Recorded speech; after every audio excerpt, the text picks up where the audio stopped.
기초대사량이란 무엇인가요? 기초대사량은 이제 BMR이라고도 하는데요. 이제 인체가 생명을 유지하는 데 필요한 기초적인 대사량을 이제 말하는 겁니다. 이게 잠을 자거나 호흡, 땀, 심장 박동 등 삶을 유지하는데 필요한 이제 대사량을 말하고도 이걸 높이냐 낮추냐에 따라서 다이어트나 살 잘 빠지는 체질이다 아니다 이런 식으로 구분될 수 있을 것 같습니다. 그게 이제 기초대사량이 다이어트에 굉장히 중요한 의미가 되겠군요, 그러면. 네, 일단 기초대사량이 하루 동안 우리가 운동을 해야만 대사를 많이 진행하고 할 것 같지만 그런 것보다 훨씬 더 크게 차지하는 부분이 기초대사량이고, 특히나 이제 아까 말씀드린 것처럼 다이어트의 성공에 매우 중요한 역할을 하는데, 동일한 다이어트를 하더라도 이제 사람에 따라서 되게 다른 결과가 그죠.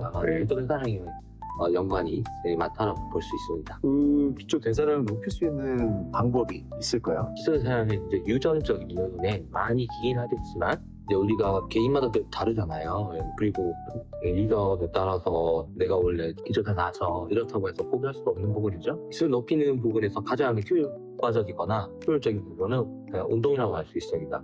확실히 이제 근력이 증가하고 근육이 이제 기초대사량을 사용하는 양을 많게 해서 칼로리 소모를 많게 해버리는 거죠. 그랬을 경우에 효과적이다 볼 수 있고, 그러므로 운동이 조금 도움이 될 수 있을 거라고 생각합니다. 운동 말고 날씬약은 기초대사량에 그 영향을 좀 미칠까요?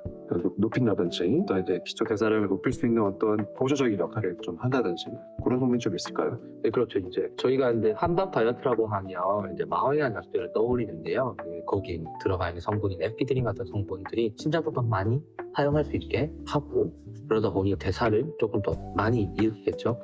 네, 그러다 보니 기초대사량이 전반적으로 증가하는 효과가 있습니다. 그래서 이제 보조적인 역할을 할 수 있게 됩니다. 그렇군요. 근데 기초대사량이 낮을 경우 다이어트에 조금 어려움이 있겠죠? 확실히?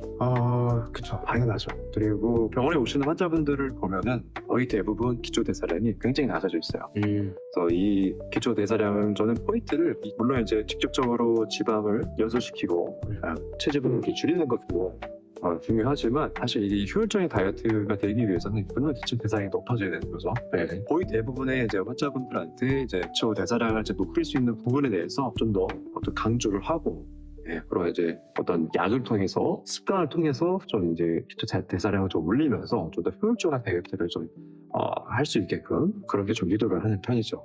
그래서 이제 저는 물론 이제 약을 통해서도 좀 대사량을 이제 높이는 부분을 설명드리지만 그 외적으로도 좀 어떤 이제 수분 섭취, 적당한 수분 섭취를 통해서 이제 그 기초 대사량을 좀 올리는 부분도 설명하죠.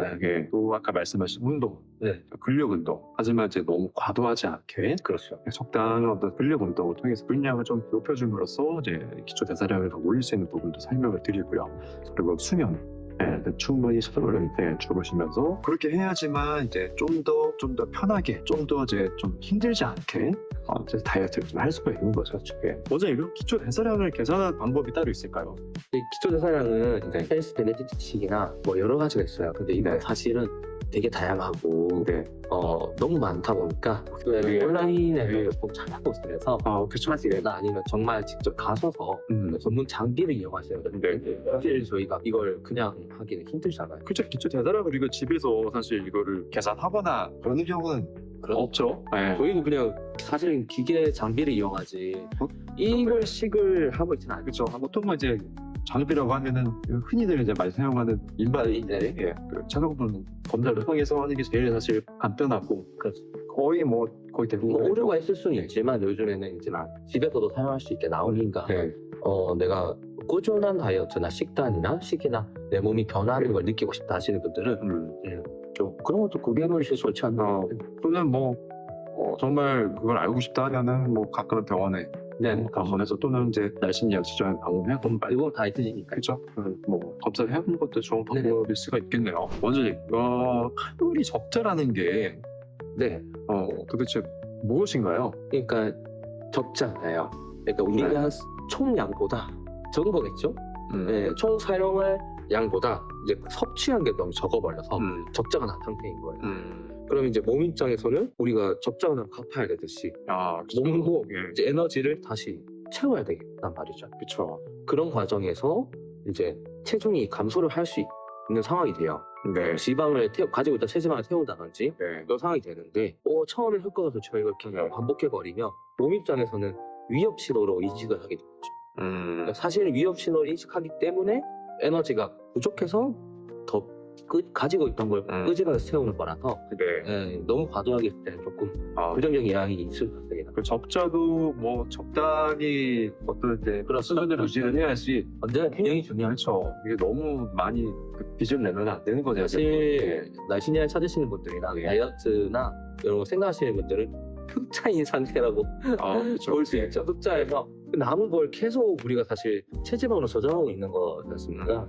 예. 통해서 그러면 이런 그렇습니다. 그 칼로리 적자를 좀 적정한 수준으로 유지할 수 있는 그런 방법이 따로 있을까요? 사실은 대부분의 다이어트랑 뭐 비슷하게 뭐 식단이나 운동을 통해서 적절히 유지시킬 수가 있는데 네. 식단 같은 경우에는 다들 아시다시피 그냥 평상시에 드시던 것보다는 네. 고단백도 좋고요. 네. 그 다음에 탄수화물이라면 조금 정제된 탄수화물보다는 통으로 나오는 식물, 통곡물이나 네. 이런 쪽으로 네. 식사의 방향을 바꿔주는 거죠. 사실 칼로리 적자가 쉽게 생각하면 굶는 거일 수도 있잖아요. 근데 우리가 적자를 만들어 버리려면 안 넣어주면 되는 거니까. 예. 그럴 경우에는 문제가 생길 수 있고 근데 사실은 우리는 이 자리에서 이 자리로 바꿔주기만 해도 효과를 볼 수 있는 거죠. 네. 이 자리가 너무 칼로리 섭취가 많거나 에너지 저장되는 게 너무 많다면 먹는 걸 바꿔서 동네로 옮겨주는 거죠. 그럴 경우에 가장 효율적인 정도 수준으로 칼로리를 소모하게 하거나 이제 버티게 만들거나 에너지 이용하게 하고 그 다음에는 운동을 통해서 근력을 향상시키면 이제 칼로리 소모가 좀 더 많아지겠죠. 그런 것으로 칼로리 적자를 적절히 이용해서 다이어트에 도움이 되게 할 수 있습니다. 네. 칼로리 적자를 이제 유지를 하고 싶은데 네. 그러면 정말 적자 안 넣어주면 되지 않나?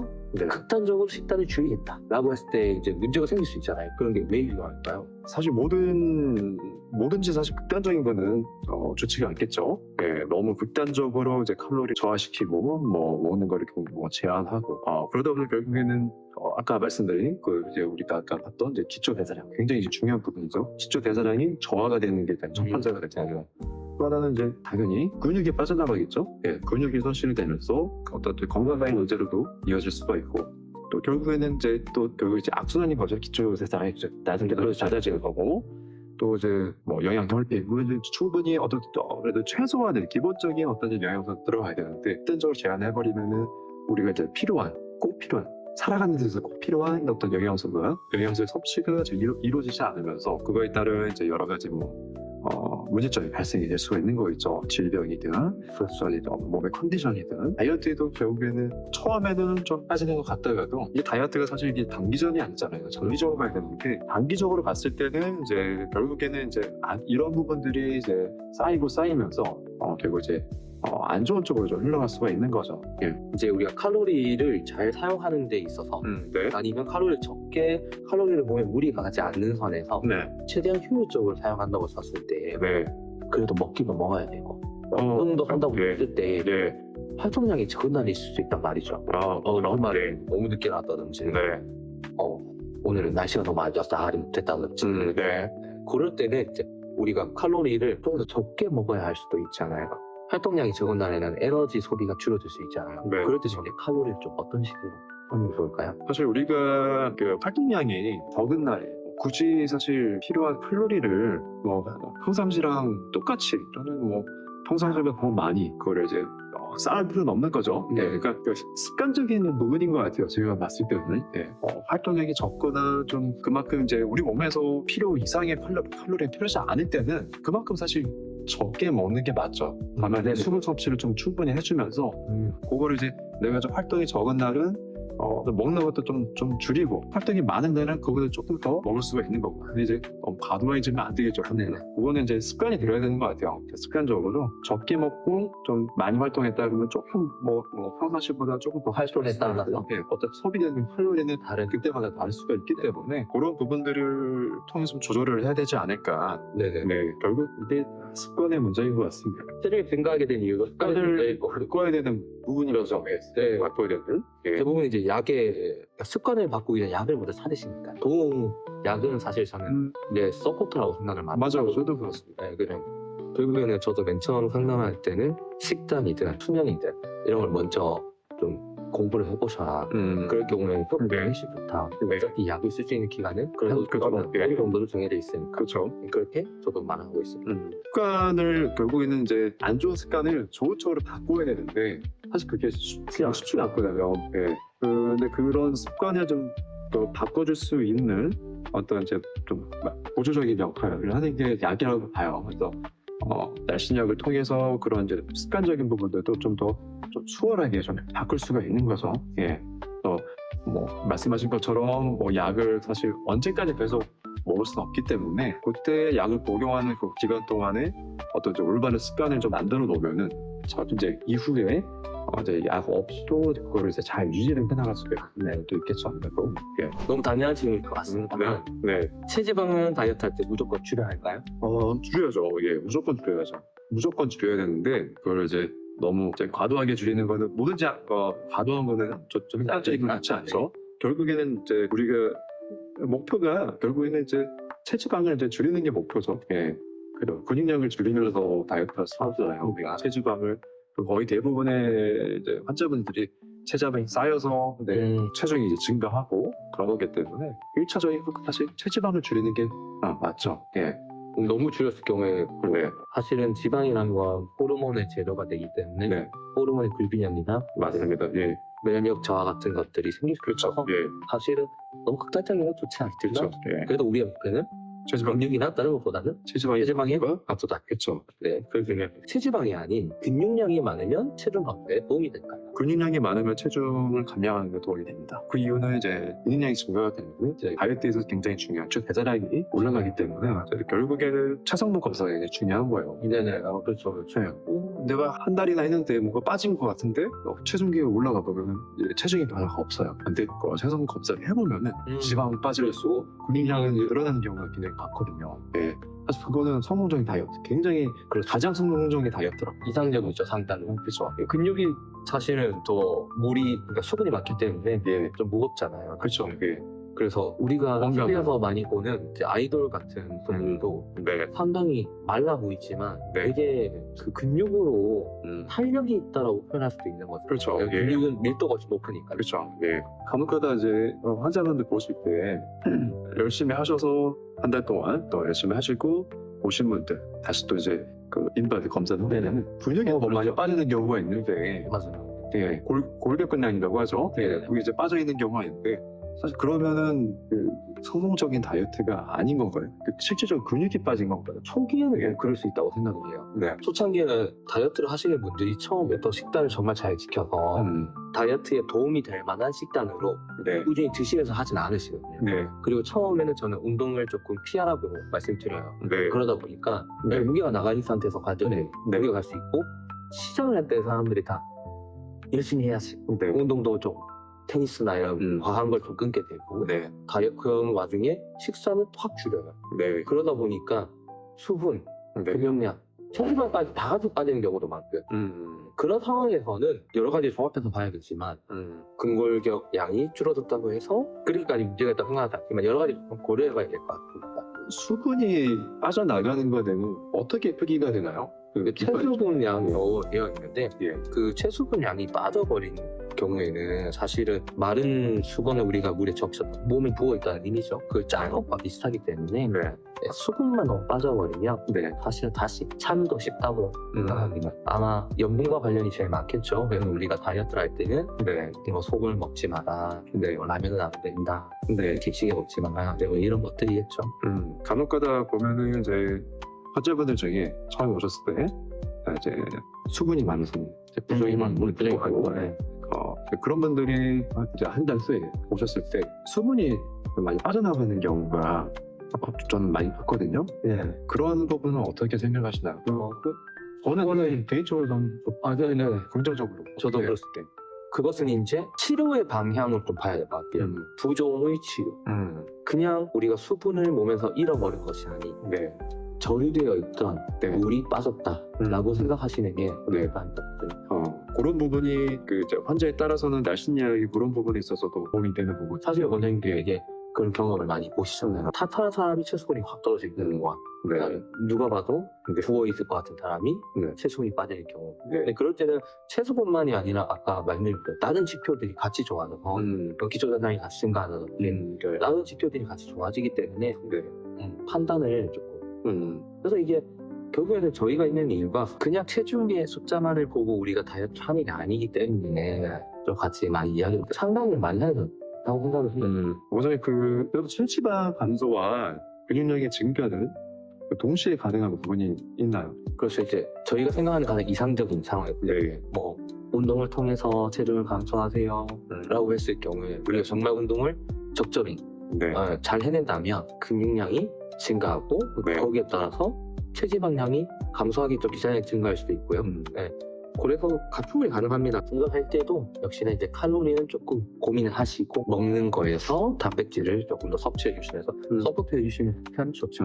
근데 이번에 다이어트를 했는데 네. 아까 말씀하신 것처럼 체중은 그대로 갈 거예요. 네. 체형이 예뻐지시는 분들 있잖아요. 네. 체형이 달라지시는 분들 네. 그런 분들에 관해서 그런 분들이 많이 있죠. 분명히 이제 본인이 느끼기에는 몸도 굉장히 가벼워지고 컨디션도 굉장히 좋아지고 노력도 했고 열심히 했고 그런데 집에서 체중계를 재보면은 한 달 전이랑 똑같다는 거예요. 근데 사실 그거는 똑같은 게 아니거든요. 굉장히 몸에서 많은 변화가 있었다는. 실질적으로 그런 분들이 직접 검사를 해보면은 체지방은 감소가 되면서 근육량은 이제 올라올 경우가 그런 경우인 거죠. 지방이 빠졌으니 가벼워지고 이제 근육량이 못 빠졌으니 컨디션도 좋아지고 몸의 어떤 체형적 몸무게는 비슷한 것 같은데 체형이 많이 달라지는 거죠. 예. 실질적으로 몸무게 비슷한데 허리도 되는 그렇죠. 좀 줄었다든지 근육이 밀도가 더 높으니까 이게 탄력적, 활력적으로 변하는 거죠.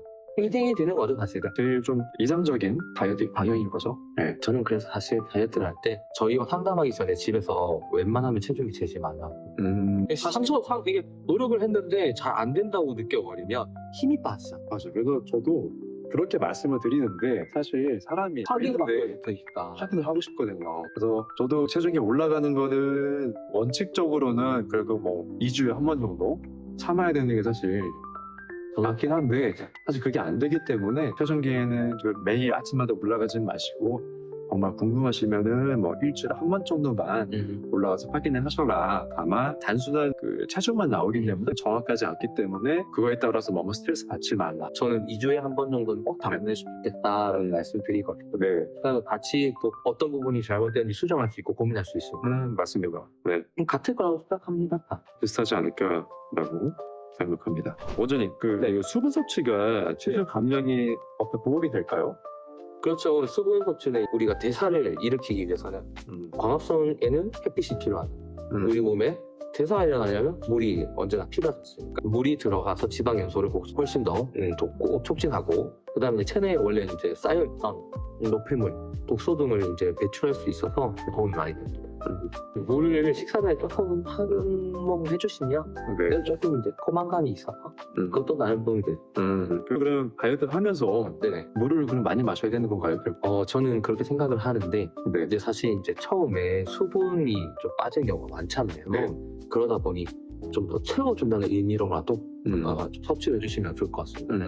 체수분이 이제 빠지는 게 많이 보이거든요, 처음에는. 네. 시간이 지나면 지날수록 이제 수분이 빠지는 거는 많이 줄어들잖아요. 왜? 거의 유지하잖아요. 네. 그 다음에 이제 체지방이 그때부터는 계속 지속적으로 감량이 되는 걸 많이 봤어요. 결국에는 우리가 다이어트를 하면서 먹는 게 좀 줄어들면 사실 수분이라는 게 물만 이렇게 얘기하는 게 아니고 우리가 먹는 음식물에 수분이 들어가 있기 때문에 결국 다이어트를 하면서 식단을 제한을 하게 되면은 그 수분 섭취를 좀 줄여줄 수밖에 없는 건데 그만큼 이제 초기에는 그런 부분들을 좀 채워줄 수 있도록 좀 수분 섭취에 좀 신경을 좀 써야겠네요. 네. 그거랑 또 염분 섭취도 좀 같이 센스해 줬습니다. 네. 저 같은 경우는 환자분들한테 그래서 좀 물을 잘 드셔야 된다고 말씀을 드려요. 다이어트를 하면서 뭐 목이 많이 타는 경우도 있고 그때 뭐 수분 섭취를 자연적으로 하게 될 텐데 그거를 이제 한 번에 좀 벅럭벅럭 이렇게 마시는 것보다는 좀 이제 텀블러나 그다음에 이제 그 뭐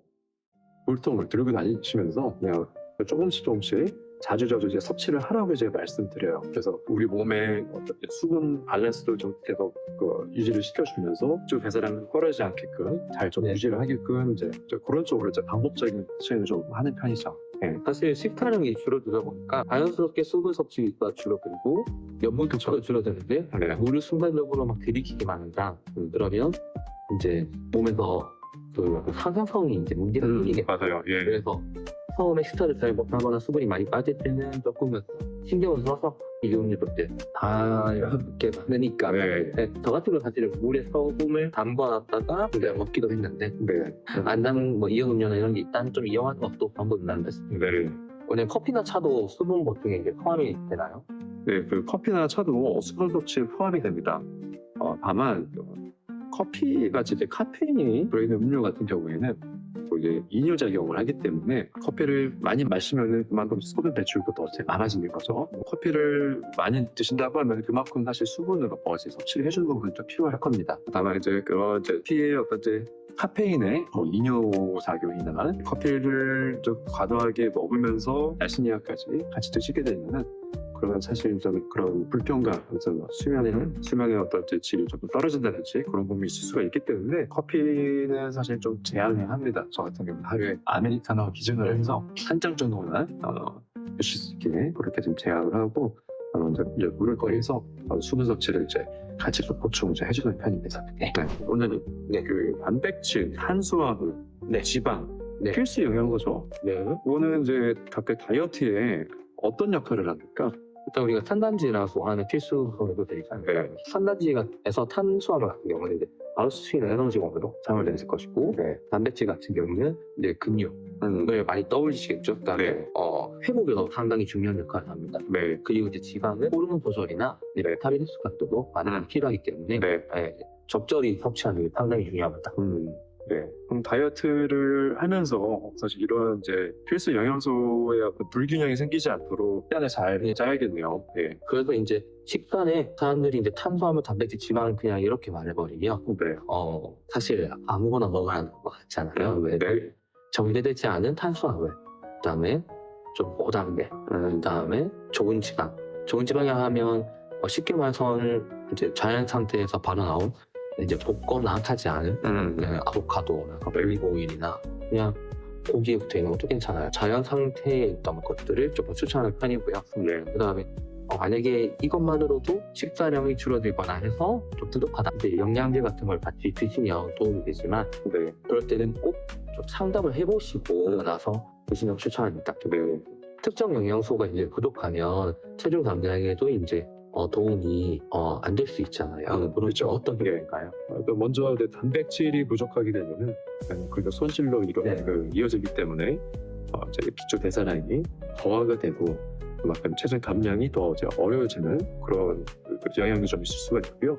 또 그 외에 이제 철분이나 그다음에 뒤의 결핍은 결국 이제 피로가 좀 쌓일 수가 있고 또 이제 무기력감이 더 증가하면서 운동 능력 저하가 되고 당연히 기초 대사량도 그만큼 또 저하가 되면서 다이어트, 체중 감량에 좋지 않은 영향을 줄 수가 있습니다. 지방도 너무 과도하게 감량을 하게 되면 결국에는 이제 호르몬 불균형을 이어지면서 대사 기능에 또 영향을 줄 수가 있고 그래서 그게 이제 어떤 우리 몸의 질병이나 저하가 되는 저하로 이어질 수가 있기 때문에 그러한 부분들을 조정해야 될 것 같습니다. 다이어트 중에 필수 영양소를 보충할 수 있는 추천하시는 방법이 있을까요? 요새는 워낙 다 알고 계시고 또 이제 인터넷에 검색만 하면은 사실 잘 나와 있어서 또 제품으로 잘 나와 있어. 제품으로 잘 나와 있고 단백질은 사실 다들 알고 계시는 또 살코기, 또 생선, 달걀, 또 이제 콩, 두부 그런 것들이 있죠. 그런 걸 통해서 이제 섭취를 할 수가 있고 지방, 좋은 지방 같은 경우는 이제 아보카도나 이제 올리브유 그런 부분들을 통해서 도움이 될 수가 있고요. 뭐 또 그 외에 비타민이나 미네랄 같은 경우는 그 채소 또 이제 과일을 통해서 얻을 수가 있고 채소도 뭐 다양한 채소, 다양한 색상의 채소를 통해서 이제 보충을 할 수가 있고 과일, 이제 과일 같은 경우는 좀 조심해야 되지만 단맛이 나는 과일들이 너무 많다 보니까 요새는 다 너무 달고 씨도 없고 먹기 편하게 달게 만드는 게 포인트 같아서 저는 과일을 조금 사실은 피하라고 말씀을 드리는데 화dom들께서 너무 좋아하시니까 그러면 단맛이 아닌 신맛이 나는 애들을 좀 찾아서 드셔라 그 정도 그렇죠. 하고 있습니다. 네, 뭐 식단을 사실 짜기가 어렵고 식단으로 보충하기가 어렵다고 하면은 또 요새 워낙 잘 나와 있는 네. 그런 이제 보충제나 단백질 쉐이크 뭐 이런 걸 통해서도 충분히 그 도움을 받을 수가 있을 것 같습니다. 네. 선생님, 그 다이어트 중 간식으로 적합한 영양소는 무엇인가요? 사실 단백질의 식이섬유가 많이 포함되는 게 좋겠죠? 네. 계란이나 음, 그다음에 야채들 네. 이런 것들을 좀 섭취하시면 좋을 것 같습니다. 네. 과다나 당분이 많은 건 드실 수 없고요. 오늘 유전적인 부분이 체중 증가에 미치는 영향이 있을까요? 저는 상당히 많다고 생각하고 네. 다른 원문이나 밝혀진 바로도 네. 유전적인 영향이 매우 크다고 말하고 있죠. 음. 사실 부모님이 다 비만일 경우에 네. 7, 80% 정도는 비만이다. 네. 그 다음에 아닌 경우에는 10% 정도까지 떨어지기도 하고요. 근데 사실 우리가 후천적으로 살면서 생겨나는 문제들이 특히나 요즘 시대같이 먹을거리가 풍성하거나 네. 좀 많이 변화하고 있는 시기에서는 네. 좀 유전적인 영향보다는 후천적인 영향도 좀 많이 생각을 하시는 게 좋다고 생각합니다. 그러면은 그 어떤 유전적인 부분, 가족력에 따라서 다이어트 전략도 좀 바꿀 필요가 좀 있겠네요. 네, 왜냐하면 이제 유전적인 영향이 있다는 소리는 다른 질병을 같이 가지고 있을 확률도 높기 때문에 네. 조금 상담을 먼저 해보시고 네. 좀 병적인 비만일 수도 있기 때문에 검사를 좀 받아보고 네. 다이어트를 진행하실 때는 좋다고 생각합니다. 그러면은 체질을 바꾸는 것이 가능한가요?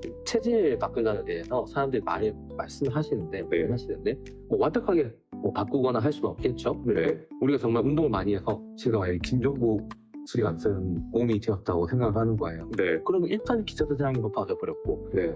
저는 음식이 완전 바뀌어버렸겠죠. 일단은 네. 그런 걸로 인해서 내가 원래 앓고 있던 질환이나 질병이 있다든지 안 좋은 점이 있다면 개선되었다 라고 한다면 그것만으로도 저는 체질이 개선되었다라고 표현할 수 있을 것 같습니다. 네. 어쨌든 체중 감량에 중요한 호르몬은 어떤 것들인가요? 제일 이제 중요하게 말하는 건 사실 인슐린이죠. 네. 요즘 나오는 삭센다, 리모리 같은 것도 인슐린 저항성을 이제 기반으로 생각을 해서 만든 약들이기도 하고요. 네. 그 다음에 나오는 애들이 식욕 호르몬이라고 부르는 레티놀 같은 것들. 네. 이런 호르몬들 자체에서 불균형이 초래되면 네. 사실은 체중 감량이 많이 힘들어집니다. 그래서 아까 말씀드린 지방 같은 것도 적절한 좋은 네. 지방을 섭취를 하길 권하는 것도 그런 이유가 있고요. 호르몬 중에 스트레스에 관여한 호르몬도 있다면서요? 그렇죠. 이제 스트레스 호르몬이라고 불리는 친구가 있는데요. 코티솔이라고 하죠. 네. 그 친구는 이제 지방 축적에 영향을 미치기 때문에 저희가 스트레스를 많이 받으면 조금 살이 돋을 수 있다. 이렇게 생각해 주시면 네. 좋을 것 같아요. 네. 그럼 우리가 그 호르몬의 불균형이 있을 때 네. 그때 다이어트를 어떤 식으로 해야 될까요?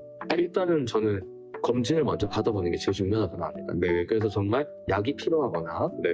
다른 치료가 필요한 경우에는 네. 먼저 치료를 진행을 하고 나서 다이어트를 진행하시는 편이 훨씬 더 효과적이고 효율적이라고 생각합니다.